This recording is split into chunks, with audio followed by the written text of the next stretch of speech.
멤버십 가입, 그리고 구독, 좋아요 눌러주신 분들 정말 감사합니다. 여러분, 지금 금융계에 정말 엄청난 말 그대로 지각 변동이 일어나고 있습니다. 그 폭풍의 눈에 바로 미국 증권거래위원회 SEC의 최근 발표가 있는데요. 이 발표 하나가 금융의 미래 지도를 어떻게 완전히 새로 그리고 있는지, 그리고 이 변화가 특정 디지털 자산의 운명을 어떻게 바꿀 수 있는지, 오늘 그 거대한 흐름을 하나씩 제대로 파헤쳐 보겠습니다. 자, 오늘 우리가 함께 파헤쳐볼 이야기는 바로 이 6가지 주제입니다. 새로운 금융게임은 어떻게 시작됐고 그 절대적인 규칙은 무엇인지, 기존 시스템은 왜 무너질 수밖에 없는지, 그리고 제가 예측했던 미래가 어떻게 현실이 되고 있는지, 여기에 파이 네트워크가 어떤 완벽한 해답을 내놓았는지, 그리고 이 모든 것들이 합쳐져서 왜 거대한 폭발이 필연적인지 그 구조를 샅샅이 분석해 드릴 겁니다. 이 흐름을 따라가다 보면 모든 조각들이 어떻게 하나로 맞춰지는지 분명하게 보이실 겁니다. 자, 첫 번째 이야기입니다. 미래 금융. 이제 완전히 새로운 판이 짜였습니다. 모든 것의 시작은 바로 2026년 4월 13일 SEC가 시장의 룰을 통째로 바꿔버린 바로 그날입니다. 자, 이 문장 한번 보세요. 특정 사용자 인터페이스는 브로커 딜러로 등록할 필요가 없을 수 있다. 얼핏 들으면 규제가 좀 풀리나 보다 하고 좋아할 수도 있겠죠? 근데요, 천만의 말씀입니다. 진짜 중요한 건 이 문장 뒤에 숨어있는 세부 내용들이에요. 이게 사실상 시장의 승자와 패자를 가르는 아주 날카로운 칼날 같은 조항이거든요. 자, 그럼 SEC가 진짜로 하고 싶은 말은 뭘까요? 이 거대한 변화, 그 속내를 제대로 읽어내야 합니다. 오늘 이야기의 핵심이 바로 여기에 있습니다. 바로 이겁니다. SEC가 아주 정교한 외과 수술을 한 거예요. 기술, 즉 소프트웨어 레이어와 금융활동인 중개업 레이어를 완전히 분리시켜버렸어요. 왼쪽을 보세요. 이건 괜찮다고 합니다. 그냥 도구니까요. 중립적이고 여러분이 직접 통제하고 객관적인 정보만 보여주고 수수료도 투명하게 받는 거. 이건 오케이라는 겁니다. 하지만 오른쪽, 이게 문제입니다. 투자 조언을 해준다거나 자기들한테 유리하게 거래를 연결한다거나 자산을 대신 맡아주거나 특히 저 PFOF, 고객 주문 정보를 팔아서 돈 버는 거, 이건 이제 절대로 안 된다는 겁니다. 딱 잘라서 말하면 기술은 써도 좋은데 그걸로 돈놀이하고 중개하면서 장사하지는 마, 이거죠. 기존 비즈니스 모델은 그냥 사망 선고를 내린 겁니다. 자, 그럼 이제 새로운 판에서는 어떤 규칙으로 게임을 해야 할까요? 두 번째 주제입니다. 새로운 금융의 절대 규칙. 정답은 바로 신원입니다. 이제 익명성은 끝났어요. 신원이 곧 금이고 새로운 표준이 된 겁니다. 이 새로운 시스템은요, 딱 2개의 기둥 위에 세워져 있어요. 하나는 방금 본 SEC의 규칙, 그리고 또 다른 하나는 바로 거대 기관들의 돈이 오가는 길, 즉 DTCC가 만든 새로운 시스템입니다. 그리고 그 새로운 시스템의 심장, 바로 등록 지갑이라는 개념이 등장합니다. DTCC, 그러니까 미국 주식시장의 모든 걸 처리하는 그 거대한 기관이 앞으로는 이걸로만 거래해 하고 못을 박아버린 거예요. 정의를 한번 볼까요? 쉽게 말해서 지갑 주인이 누군지 법적으로 완벽하게 검증되고 허가된 사람들끼리만 거래할 수 있고 모든 기록이 남는 지갑. 이게 바로 등록 지갑입니다. 더 이상 내 지갑 주인이 누군지 아무도 몰라 같은 소리는 통하지 않는다는 거죠. 익명성의 시대는 정말로 끝났습니다. 자, 그럼 이 시스템이 실제로 어떻게 돌아가는지 한번 보시죠. 아주 간단하고 명확해요. 1단계, 모든 주식 같은 증권은 중앙기관인 DTC가 꽉 잡고 있습니다. 2단계, 이 증권에 대한 권리를 나타내는 토큰을 만들어요. 자, 3단계가 진짜 핵심입니다. 이 토큰은 아무한테나 보낼 수 있는 게 아니에요. 오직 사전에 신원이 확인되고 허가받은 등록 지갑으로만 보낼 수 있습니다. 그리고 마지막, 모든 거래 내역은 레저 스캔이라는 걸로 24시간 감시되고 기록돼서 공식 장부가 되는 거죠. 보세요. 시스템 자체가 모든 돈의 흐름을 처음부터 끝까지 누가 누구에게 보냈는지 전부 추적할 수 있도록 설계된 겁니다. 빠져나갈 구멍이 없어요. 자, 그럼 이런 세상에 오면 우리가 지금 쓰고 있는 메타마스크 같은 지갑들은 어떻게 될까요? 이게 바로 세 번째 주제, 기존 시스템이 가진 치명적인 결함입니다. 왜 익명 지갑은 이제 박물관으로 가야 하는지 그 이유를 한번 살펴보죠. 이걸 보면 문제가 확 보입니다. 제가 조각난 KYC라고 부르는데요. 메타마스크 지갑 자체는 익명이에요. 주인 없는 지갑이죠. 그럼 신원 확인은 어떻게 하냐? 전부 다 떠넘기는 겁니다.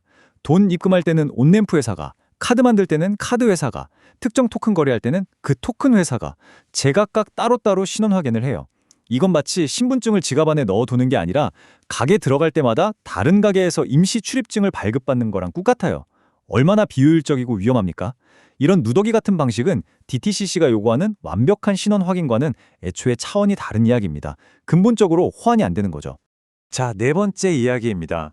제가 예측했던 미래의 프레임워크.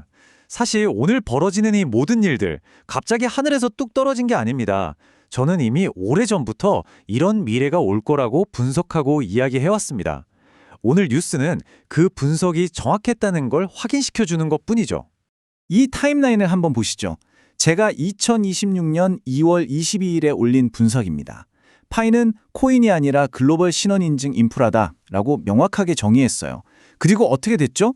딱 2달 뒤 SEC가 바로 그 신원 인증 인터페이스가 시장의 핵심이라고 공표했습니다.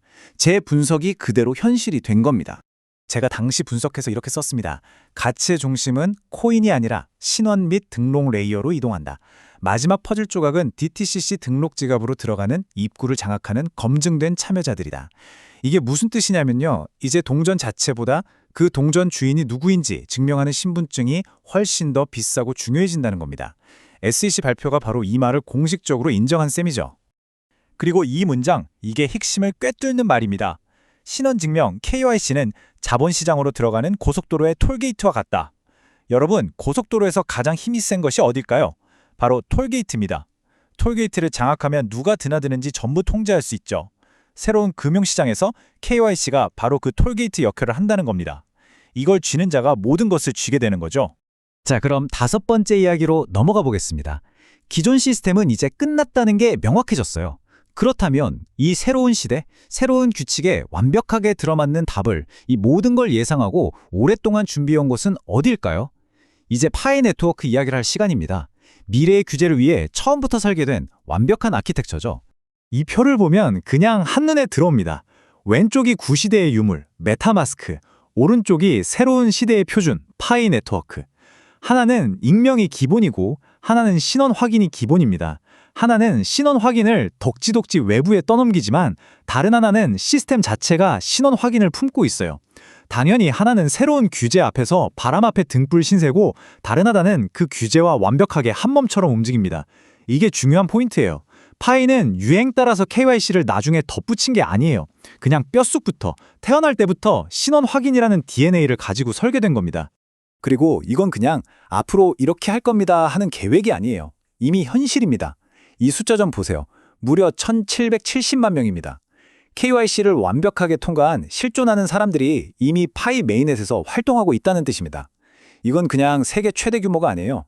경쟁 상대가 없는 유일무이한 신원 인증 기반의 금융 네트워크가 이미 완성되어 있다는 겁니다. 자, 그럼 이 거대한 네트워크가 어떻게 돌아가는지 그 시스템을 한번 들여다보죠. 저는 이걸 파이 생산 라인이라고 부릅니다. 공장의 생산 라인처럼 착착 돌아가거든요. 1단계, 사용자든 기업이든 무조건 신원 확인부터 합니다. 2단계, 스타트업들은 허황된 계획이 아니라 실제 돌아가는 제품부터 내놓습니다. 3단계, 투자금은 개발자가 먹고 튀는 게 아니라 시장의 유동성으로 꽁꽁 묶여버려요. 구조적으로 사기가 불가능하죠. 4단계, 이렇게 검증된 사람들만 모여서 안전하게 거래합니다. 그리고 마지막 5단계, 이 강력한 신원 확인 시스템 전체를 외부 기업들에게 서비스로 팔 수도 있습니다. 이게 바로 KAAS죠. 어떻습니까? 이건 투기장이 아니에요. SEC가 그토록 없애고 싶어하는 모든 문제점들을 원천적으로 차단하도록 설계된 아주 깨끗하고 안전한 금융 벤처 생산 라인인 셈입니다. 자, 이제 마지막 6번째 대망의 결론입니다. 지금까지 우리가 맞춰온 모든 퍼즐 조각들을 연결해 보겠습니다. 그러면 왜 앞으로 모든 가치가 파이의 신원 레이어로 쏠릴 수밖에 없는지 그 구조적인 필연성이 보이게 될 겁니다. 시대가 변했습니다.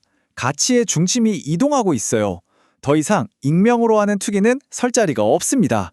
이제 가장 비싼 건 코인이 아닙니다. 그 코인의 주인이 바로 나라는 것을 증명하는 신원, 바로 그겁니다. 그리고 새로운 금융 시스템이 애타게 찾고 있는 그 신원이라는 관문, 그 톨게이트를 누가 수년에 걸쳐 묵묵히 만들었을까요? 바로 파이 네트워크입니다. KAS라는 이름으로 이미 모든 준비를 끝내놓았죠. 자, 최종 결론입니다. 명확하게 정리해드릴게요. 첫째, SEC와 DTCC는 신원인증된 개인 지갑을 새로운 금융의 표준으로 만들었습니다.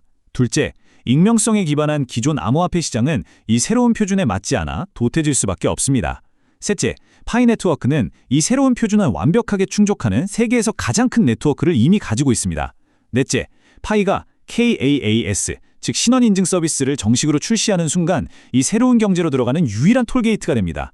그리고 마지막, 이게 가장 중요합니다. 단순한 코인에서 이제는 없어서는 안 될 핵심 금융 인프라로 위상이 바뀌면서 그 가치는 근본적으로 재평가될 수밖에 없다는 겁니다. 이건 희망회로가 아니에요. 규제가 만든 거대한 빈 공간을 파이란 구조가 완벽하게 채워넣으면서 발생하는 필연적인 경제 현상입니다. 새로운 금융의 시대는 이미 막을 올렸습니다. 거대한 파도가 오고 있는데 여러분의 눈에는 이 기회가 보이십니까? 이것이 우리가 마주한 새로운 현실입니다. 오늘 이야기는 여기까지입니다. 시청해주셔서 감사합니다.